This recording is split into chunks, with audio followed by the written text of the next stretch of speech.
Of course Nintendo would hold a direct for their on-the-way-out console right before the presentation of its successor, so let's quickly predict it.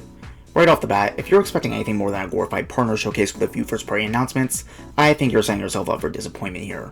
This direct will likely have an emphasis on ports and remasters when it comes to the bigger announcements.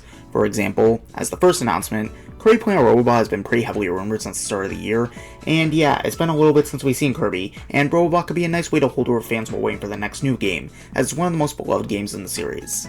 For another new announcement, I'm expecting Nintendo to complete the quadfecta of mainline Mario sports games by throwing out a new Mario baseball game. Yes, unfortunately plagued by the same issues that have held back every other Mario sports game on the system. I expect maybe a couple ports or remasters of games from smaller series, thinking something along the lines of Tomodachi Life or Rhythm Heaven. Please Nintendo, give me at least one of these.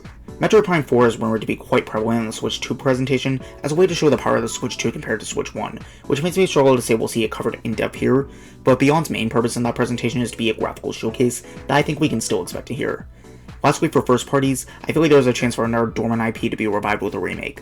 Maybe Nintendo gives another Sing series a try with Hotel Dusks, or another retro revival from the Famicom with something like Mysterious Murasame Castle.